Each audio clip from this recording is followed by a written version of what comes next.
By the end of this video, you're gonna have all the tools necessary to start playing Dungeons and Dragons for free.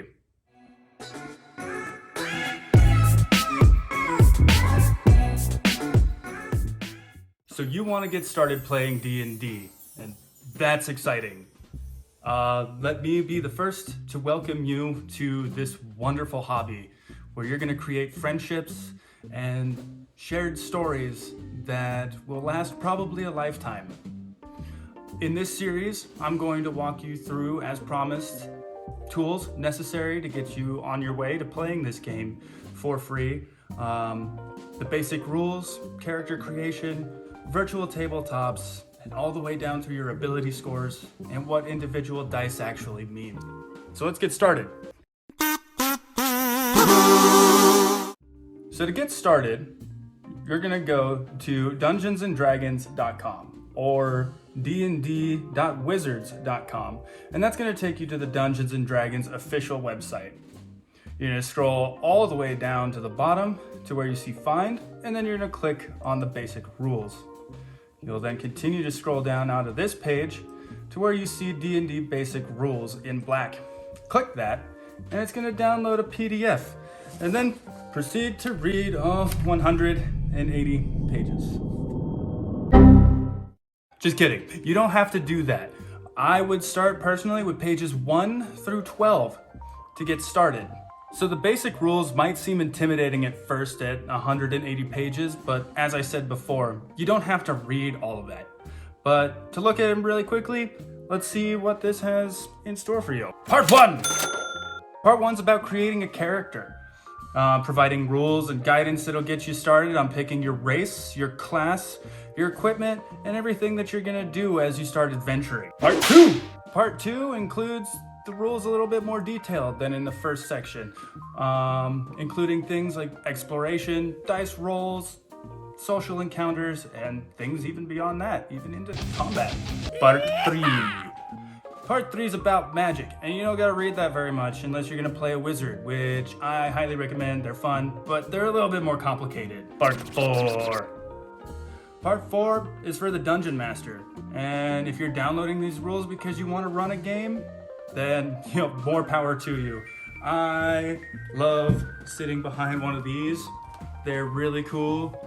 Look at that, it's got like little descriptions and all the stuff that can happen. It's cool, right?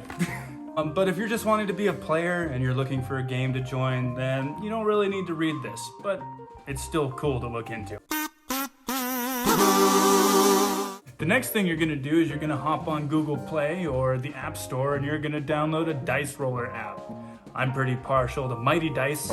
It just looks really cool and it's really kind of fun to watch these virtual dice just roll around, and it's got real cool little animations that go with it. It's real nice. The next step is going to page 177 in the basic rules, and you're gonna print off a character sheet. It looks like that. It's got all these little cool spots where you could fill in all your stats, cool stuff your character can do, and we'll go over that in a future video. And the last step is probably the most intimidating for new players, and that's finding a game. Now, I know with the pandemic and everything and the world the way it is right now, that might seem a little bit difficult, but there are plenty of resources out there, as well as different virtual tabletops, such as Fantasy Grounds or Roll20. I happen to be partial to Roll20 myself, and a quick little walkthrough on how to get started on that is you'll just go to roll20.net, you'll create an account, it's free, and then you're just going to see the home screen. As you can see, I've got some games that I run or I've been part of, but you can choose to create a new game or join a game, and you'll click that there button, and it'll bring you to this little screen, and you'll be able to browse any type of game that you want. You can sort it by when it starts, keywords, the type of system you want to play, and we're gonna put Dungeons and Dragons. Well, it's not right there right now, but you get the idea. Find only games that welcome new players. sort by the content and that sort of thing. And then it also shows pickup games. Don't have a lot of experience with these, but sometimes DMs will ask to be paid for, what they're doing, which makes sense. And then it'll also show an 18 plus. This is gonna regard the type of content that you're going to be given, and it can be anywhere from gore, sexual themes, and other things like that. So be sure when you're searching for a game to join that it suits what you're looking for. The next thing that you can try is when the pandemic actually clears up, you can try your local game store. A lot of times they'll have game nights where a bunch of Dungeons and Dragons enthusiasts will meet up. And I've been to game stores where it's just been packed, tables from one side of the room to the other, and everyone just having a good time. And they were all super welcoming to me when I started playing.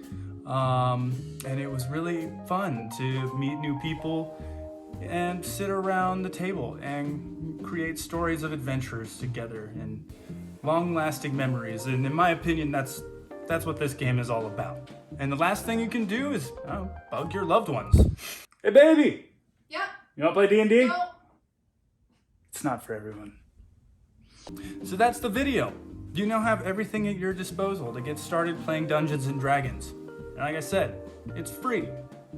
It's an easy hobby to get into, and you're gonna create wonderful memories. So please click like and subscribe for my future videos where I'll run you through everything from what these ability scores mean all the way down to what dice to use and when. So, till next time.